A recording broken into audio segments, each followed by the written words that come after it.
Lesson number 3 Gujarati SL પાઠનું નામ છે પ્રયાણ. પ્રણય એટલે જવું, જેના લેખક છે રમણભાઈ નીલકંઠ અને પ્રકાર છે કે હાસ્ય નિબંધ પ્રકાર. રમણભાઈ મહિપતરામ નીલકંઠનું વતન અમદાવાદમાં હતું. પંડિત યુગના એક અગ્રણ્ય સાહિત્યકાર હતા. સાહિત્ય ઉપરાંત તેમની સમાજ સેવા નોંધપાત્ર હતી. ભદ્રમ ભદ્રમાંથી આ પાઠ લેવામાં આવેલો છે, જેને હાસ્યરસની વિખ્યાત નવલકથા રાયનો પર્વત જેવું શિષ્ટ કાવ્ય પણ લખેલું છે. અહીં કેવી રીતે ભદ્રમ ભદ્ર મુંબઈ જાય છે અને સંસ્કૃત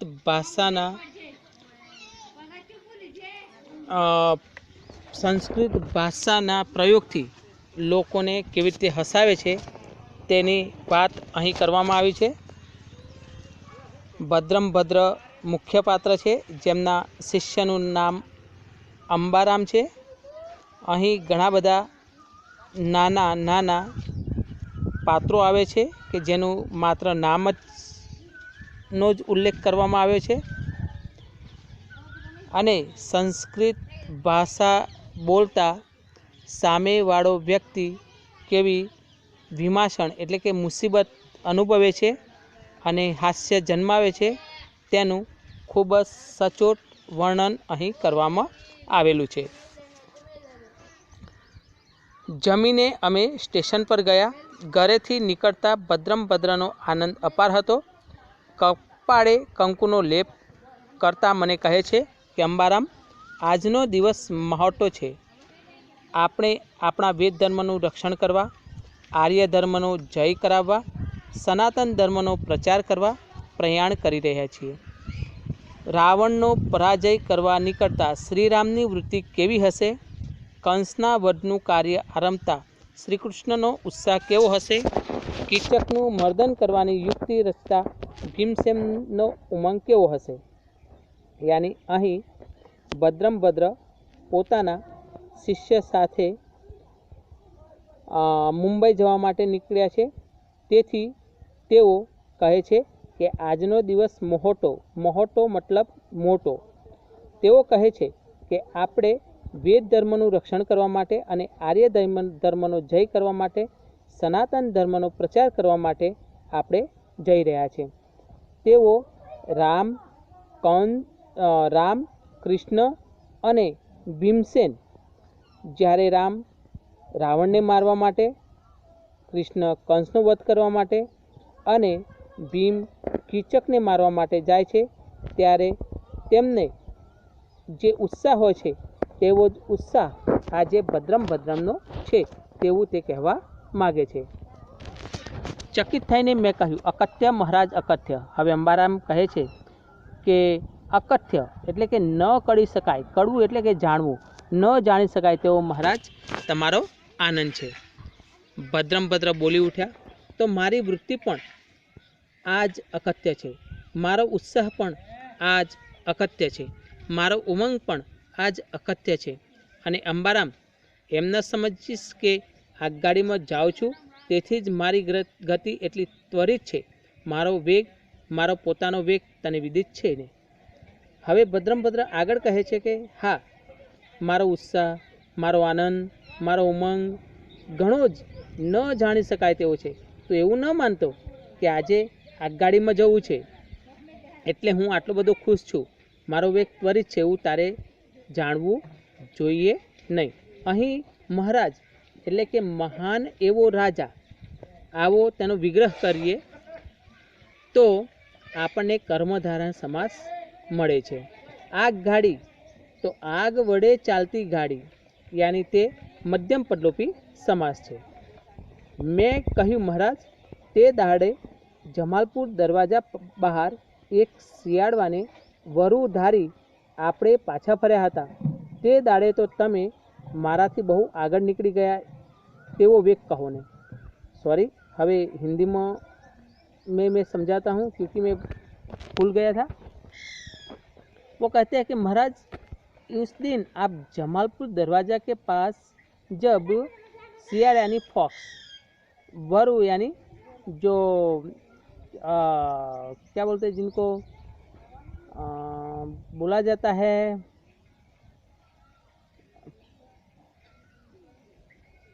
सियार यानी फॉक्स, लोमड़ी, और आपने क्या वरु मान लिया था फॉक्स को देख के, और आप जिस तरह से आप भागे थे ऐसा आपका आज वेग है, ऐसा कहा जाता है। ભદ્રમ ભદ્રે ગંભીરતાથી કહ્યું કંઈક તેવું જ, પણ તેથી સરસ, मतलब कि यहाँ भद्रम भद्र की बुराई कर रहे हैं फिर भी वो सही है ऐसा बता रहे हैं। उत्साहनी बात करता करता અમે સ્ટેશન પર પહોંચ્યા। અમારી બંનેની ટિકિટ કરવા ભદ્રમ ભદ્ર ગયા। હું જોડે ઊભો રહ્યો। બારીમાં ખભા સુધી ડોકું ગાલી ભદ્રમ ભદ્રમે કહ્યું, श्री मोहमयीनी 2 मूल्य पत्रिका आपो। अब वही बातें करते करते वो दोनों स्टेशन पर पहुंच जाते हैं। अब भद्रम भद्र जो टिकट बारी जो खिड़की है वो खिड़की में हाथ डालना है, फिर भी वो अपना जो मुंह है वो डाल देते हैं, और ये अंबाराम उनके बगल में खड़े हैं। वो बोलते हैं कि मुझे मोहमयी की 2 टिकट दीजिए। टिकट मास्टर पारसी હતો, તેણે કહ્યું શું બચકે છે, है तो टिकट ऑफिस से।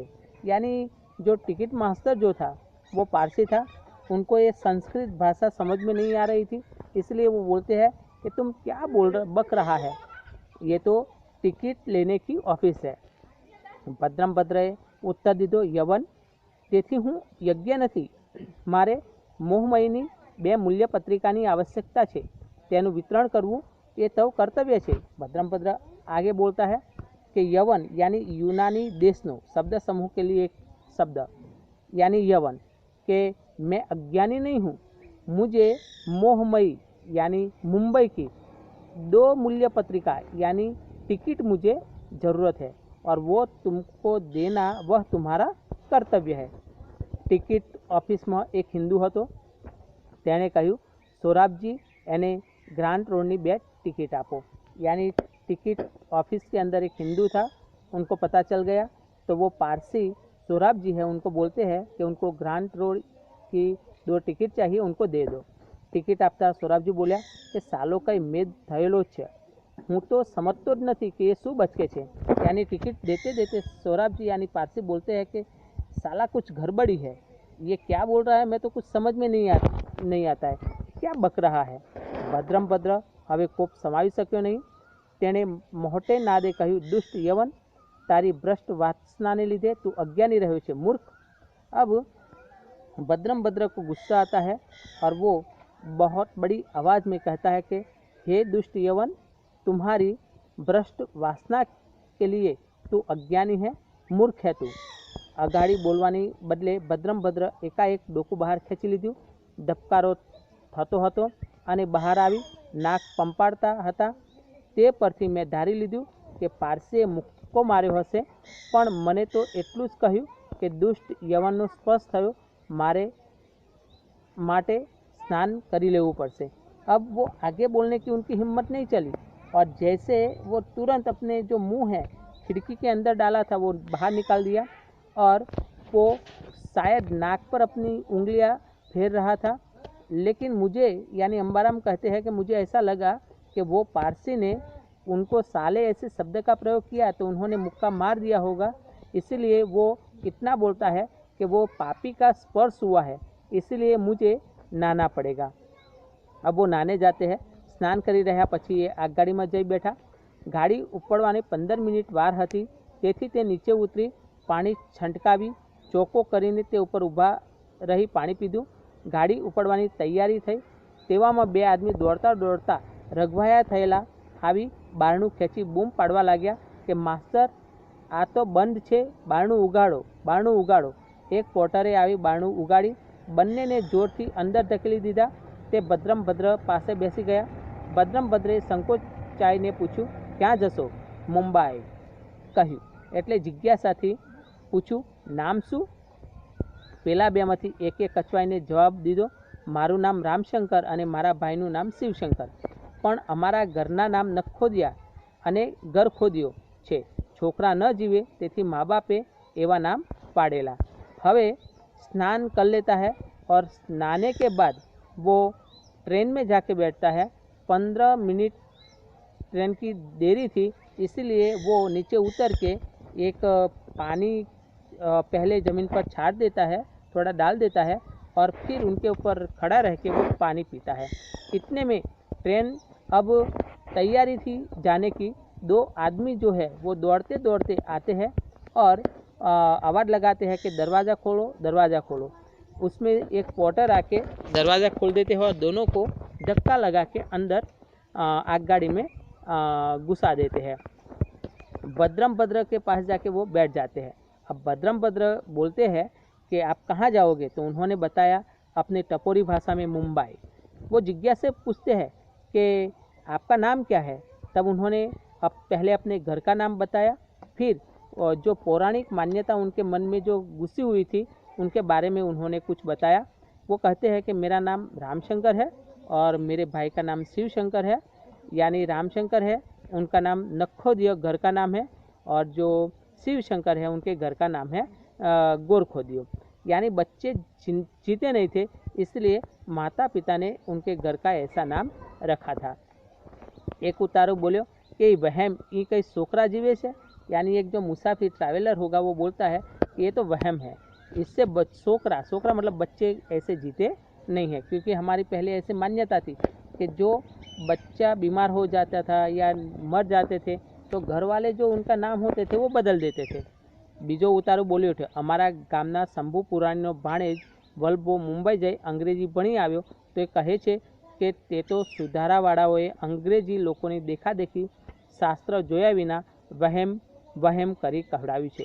શાસ્ત્રોમાં તો લખ્યું છે કે આપણા શરીરમાં નાસકમાં કઠોળા મળે છે, તેના જેવા કોઠા છે, તેમાં વચ્ચે કમરક જેવી દાબડી છે જેમાં પ્રાણવાયુ ભરેલો છે। આવા હલકા નામ બોલીએ ત્યારે કમરક આસપાસની કોઠામાંથી પિત્ત નીકળે છે, એટલે કે આયુષ્ય વધે। કમરકમાંથી પ્રાણવાયુની દાટ છૂટે તે જીભને વળગી બહાર જરે, તેથી જોડે પેલું પિત્ત છૂટતું જાય, તેનું જોર નરમ પડે એટલે આયુષ્ય વધે। તેથી જ કંઈક વહેમ નથી, ખરી વાત છે, ઘણાએ અજમાવી જોયેલું। अब दूसरा जो ट्रैवलर है वो बोलता है कि मेरे गांव का एक शंभू पुराणी का भांजा वल्लभा जो है, इनका नाम है वल्लभा, मुंबई जाके इंग्लिश पढ़ के आया है। वो बोलता है कि जो अंग्रेज लोग जो होते हैं वो शास्त्र को देखते नहीं हैं और ये वहम वहम बोल देते हैं। शास्त्र में लिखा हुआ है कि हमारे शरीर के अंदर नासक यानी नाक के अंदर कोठड़ा यानी कोठे जैसा मिलता है, उसमें बीच में कमरक जेवी एक बॉक्स होता है, दाबड़ी यानी बॉक्स होता है। कमरक कमरक मतलब जो एक फल आता है जो खट्टा पर फल, वो कमरक जैसे जो स्कूल के बाहर छोटे बच्चे खाते हैं बहुत, वो कमरक, और उसमें प्राण वायु यानी हमारा जीवन जीने का वायु रहता है। और जब हम हल्के नाम बोलते हैं तब उसमें से पित्त निकलता है और वो प्राण वायु के साथ जीभ के साथ बाहर निकल जाता है और इसीलिए हमारा जो आयुष्य है वो बढ़ता है। बाकी वहम जैसा कुछ होता नहीं है। यहाँ शब्दार्थ लिखा हुआ है, वो शब्दार्थ समझ लेना। तड़पदा शब्द है, वो समानार्थी शब्द 1-2 मार्क्स के लिए पूछा जाता है। विरोधी शब्द भी पूछा जाता है। यहाँ रूढ़ि प्रयोग है, रघवाया थવું मतलब बहु उतावड़ा થઈ જવું। शब्द समूह भी दिया हुआ है कि कही न शकाय तेवू मतलब अकथ्य, आँखથી ચાલતી गाड़ी मतलब आगगाड़ी, जानवानी इच्छा मतलब जिज्ञासा।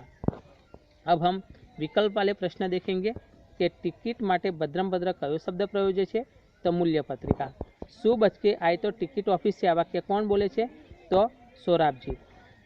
उनके बाद एक वाक्य वाले सवाल है कि भद्रमभद्र અને અંબારામ કયા કાર્ય માટે પ્રણય કરી રહ્યા હતા, तो ભદ્રમભદ્ર અને અંબારામ આર્ય સંસ્કૃતિનું રક્ષણ કરવા અને ધર્મનું પાલન કરવા માટે મુંબઈ પ્રયાણ કરી રહ્યા હતા। ટિકિટ સ્ટેશન અને મુંબઈ માટે ભદ્રમભદ્ર પાઠમાં કયા શબ્દો, तो टिकિટ માટે मूल्यपत्रिका, स्टेशन माटे स्टेशन ही है और मुंबई के लिए मुंबई शब्द का प्रयोग किया है। भद्रमभद्रનું વર્તન ક્યારે ક્યારે હાસ્ય જન્માવે છે, તો તેનો જવાબ છે કે જ્યારે તેઓ સિયાને વરુ ધારી લે છે ત્યારે તે હાસ્ય જન્માવે છે.